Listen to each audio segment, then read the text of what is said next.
गझल फुलांचं ऋतुसत्य.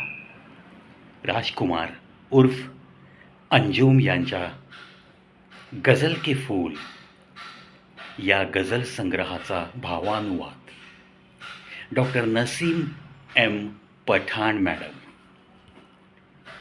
यांच्या या गझल फुलांचं ऋतुसत्य पुस्तकावरून हा सेगमेंट आपण सुरू केला आहे.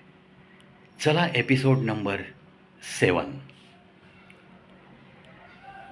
जब कोई दिल तोड़ेगा तब भेद ये जान पाओगे, कितनी पीड़ा होती है जब सपनों का घर ढहता है.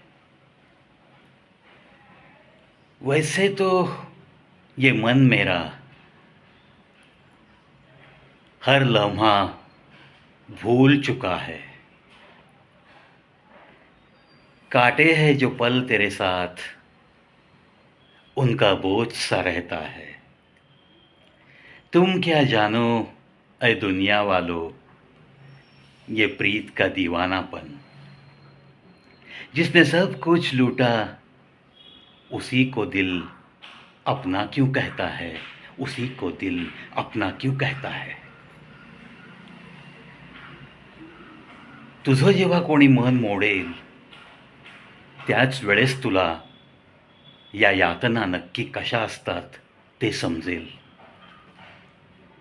एखाद्याने इतकी स्वप्न पाहिली, स्वप्नांचे बंगले बांधले, मनातल्या मनात कितीतरी स्वप्न रंगवली, स्वप्नांचे महाल बांधले.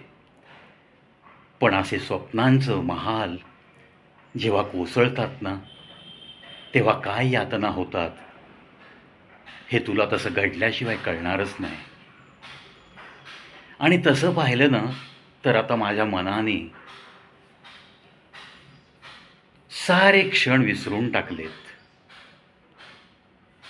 आठवायचेच नाहीत त्याला आता.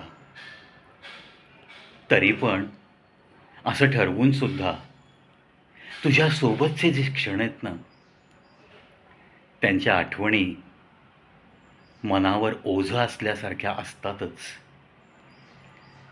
हा जो एक मनात सल आहे ना, तो सारखा बोचत राहतो. हे प्रेमात असं घडतंच. म्हणून लोक हो, प्रेमामधलं असं वेडेपण तुम्हाला मी कसं समजावून सांगू. खरं प्रेम जेव्हा करतो माणूस, जेव्हा खऱ्या प्रेमामध्ये तो तल्लीन होऊन जीवन जगतो, त्यानंतर जरी त्याच्या स्वप्नांची राखरांगोळी केली, जरी त्याच्या आयुष्य सारं काही भस्मसात केलं, तरीसुद्धा तो त्या प्रेमिकेची आठवण सतत मनात ठेवतच जगतो. आणि तिलाच तो आपलं मानत, तिला मोठ्या मनाने माफ करत तो आपलं जीवन व्यतीत करत असतो. हीच तर खऱ्या प्रेमाची गंमत आहे. अतिशय तरलपणे राजकुमार उर्फ अंजुम यांच्या या गझल के फूलमधील अशा सुंदर गझला आणि मग त्याचा तितक्याच तरलपणे भावानुवाद केला आहे डॉक्टर नसीम पठाण मॅडमनी. त्यामुळे दोघांचेही मी मनपूर्वक आभार मानतो आणि दोघांनाही अगदी मनापासून प्रणाम करतो. गझल फुलांचं ऋतुसत्य हा सेगमेंट तुम्हालाही कसा वाटतोय ते तुम्हीसुद्धा कॉमेंट बॉक्समध्ये नक्की सांगा, जेणेकरून थोडा तरी आमचा उत्साह नक्कीच वाढेल. भेटूयात पुन्हा एका नवीन एपिसोडमध्ये.